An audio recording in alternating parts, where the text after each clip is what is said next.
because Chick-Fil-A out in Sacramento, California is actually raising their minimum wage. If you're not familiar with California, their minimum wage right now is $11 an hour, which is better than down here where we're at, where it's like $8.26 an hour. The actual store manager at one of the Sacramento, California locations, Eric Mason, says he's looking at the big picture and he's looking at the long term. So he's saying that they're in the industry, and this is according to the Bureau of Labor Statistics too, where customer service has a 73% turnover rate. Right now, Chick-fil-A is paying their employees $12 to $13 an hour, which I don't think a lot of people are actually familiar with that. He's increasing it to $17, $18 an hour because he's saying it's a living wage. And you know what's there in California. You know what's so player about it? He's not even going to call you fast food workers anymore. He's calling you hospitality professionals, okay? So it really changes things. Things are switching up. And like you said, I mean, living in California, I mean, they say the cost of living is way lower here, and that's why minimum wage is lower. But how many people do you know that can get an apartment in Atlanta for $8.25 an hour? Like, nobody. I need the federal government to raise the minimum wage. I need the federal government to raise the minimum wage. I need the federal government to raise the minimum wage.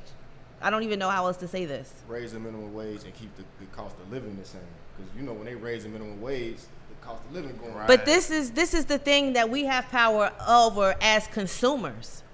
People don't sell you stuff that you're not going to buy, or the price point will change.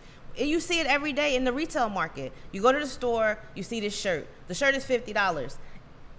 12 people was like, fuck that shirt for $50. They didn't buy it. You come back a week later, it's 30% off. I'm that guy. But what about things like groceries? They know you need to buy groceries. I mean, commodities are based on things like the weather and the trade and trucking. I mean, commodities is different because there's so many different things that are involved in commodity, the trading, the pricing, and all that stuff. I mean, the seasons, you know what I mean? Like apples, oranges. I mean, I get that about food. Mm-hmm. But you can change your diet. You know what I mean? It's just, we, at the end of the day, all have the power. We could grow our own oranges. You know what I mean? If it's really that serious to you and your family, you can get that and do it yourself, or start a barter system. I mean, the power is always in the people, no matter what the government tries to make you think. I mean, in California... But don't you have to pay taxes now even... planting stuff in the ground? I was reading something about that. I mean, you're supposed to, I guess. I don't know. But even if... Legally?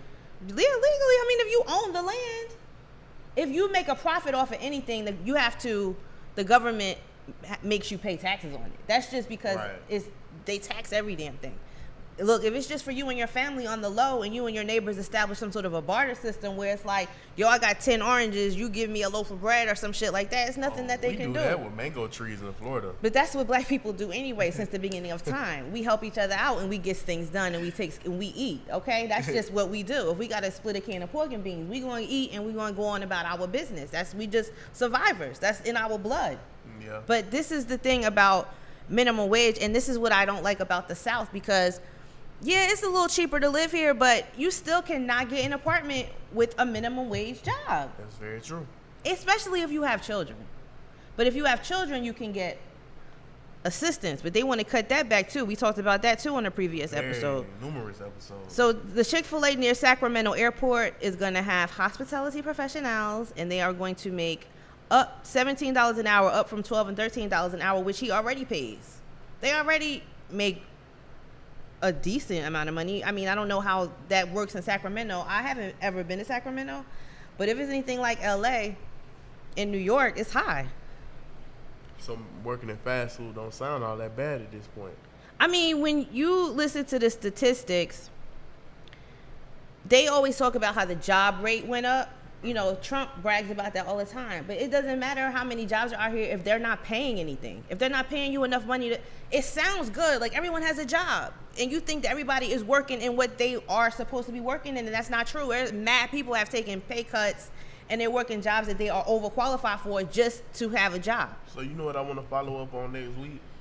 I want to talk specifically on the customer service industry.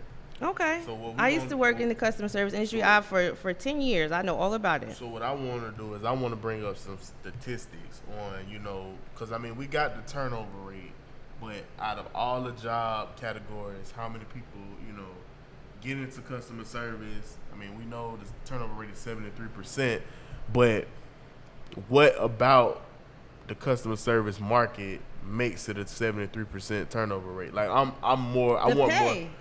This is another thing that employers. Some customer service that actually does pay, and there are commissions in some customer service, not necessarily retail, but I mean like in the call center environment. Because this is another thing employers do, right?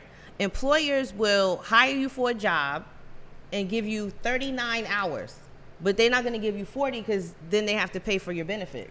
True. So that's very true. If the whole way that the job market has changed is based on the fact that the employers are winning. Like in Texas, when I lived in Texas, it was a wake-up call for me because the job market was so different. Because, in New Jersey and in New York, we had unions. You know what I mean? We had, like, of course, we made more money, but we also paid state. The union, right. Yeah. Right, So I get it.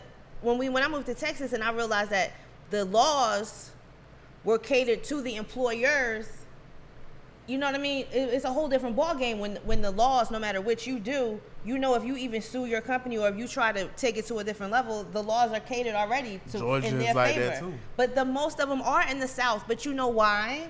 Because the lawmakers have based their new laws on some of the old laws, and in the old laws, we were not a factor. Right, that's true. So that's why we say, what do we always say on Connecting the Dots?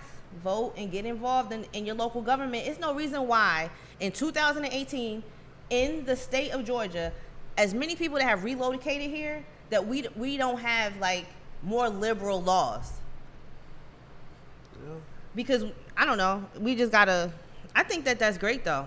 Shoot, I mean, if you work at a job that you really just trying to make money and take advantage of the opportunity, then this is perfect, especially for people that just graduated from school and if you retire. But I've never heard many people I know that have worked at Chick-Fil-A. I've never heard anybody say that they had an issue working at Chick-Fil-A. Like Chick-Fil-A got it broken down to a science, to like even to the point where like they have a workshop that they take you through and they have their own kitchens. They show you, like, even though it's not hard to make a sandwich, it's not really my thing. Right. But they show you how to make their chicken sandwiches. They show you how to make their milkshakes. They show you the proper way of bagging. Don't they do that everywhere? Nah, it's not as detailed. When I worked at Dunkin' Donuts, we didn't go through that. Chick-fil-A, we didn't go through that. They're building a culture. You know what I mean? Like everybody knows that when you go to Chick-fil-A, you're gonna get the best service. They give their employees off on Sunday. They are starting a trend. Chick-fil-A and Walmart, it's like everybody else now is going to have to raise the bar for their employees or they're not going to have anybody working there. They're not going to have a choice. That is true. But that being said, what are they doing for the hours? Because it's great I make $17 an hour, but you only put me on a schedule for 2 hours. You're not doing me no favors. Because they will trick your ass and do that shit. Well, that depends on you. I mean, it sounds great that they're paying all this money. I had that issue at Target because I worked in the front. I worked in the front. We call it the front line, back line. Back line was like the back room and all that stuff. Front line was like cashier, card attendant. So they had worked me, I think it was like 25 hours on the front line. They didn't want to give me no more hours. I had just moved out. So what the manager in the back room did, he gave me back room hours. Front line got mad though because they were like, well, we may need him this and third. I said, but listen, the way my rent set up, I can't depend on people calling out. So I need a full 40 hours. So it just depends on you as an employee. You gotta then too, people like this is another thing. Don't go hogging up those jobs if you think that you're overqualified for them just because you want. Because I know if you retire or something like that, this might be a little cushy job for some extra coins. But let some of these kids get out here and get jobs and work these jobs and do stuff like that. I agree. It's gonna change the job market. It really, really, really is. So entrepreneurs.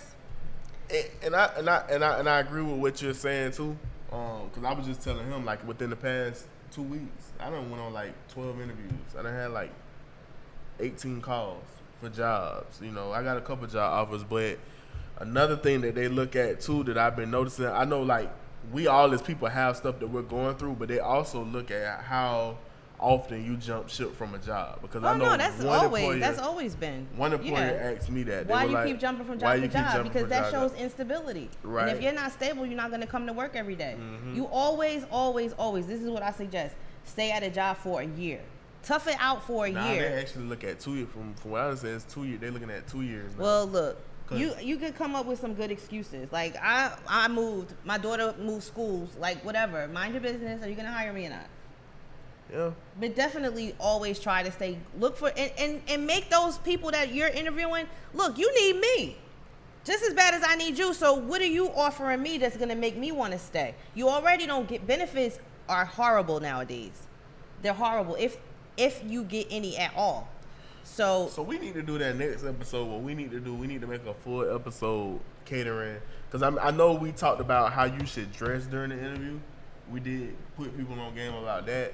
But we should educate them, about resumes, educate them about, what to look for as far as benefit. Like we should go like more in depth because I think it'll help them. You know what I mean? We kind of did, but also too, when you do your resume, you don't have to put all those jobs on there. You don't. You can put the jobs that pertain to what you're trying to do. You don't have to keep looking like you skip from job to job. You don't have to give them all that information.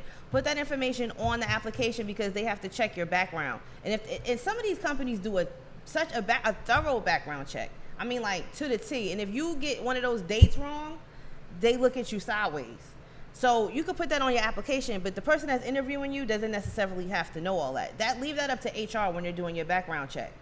And make sure you keep that information, the dates and stuff like that. But everybody's not built to be an entrepreneur. So it's just certain things that if you're going to be working for these companies that you're going to have to be aware of. But definitely go for the ones that have the best benefits. We say that all the time. Right.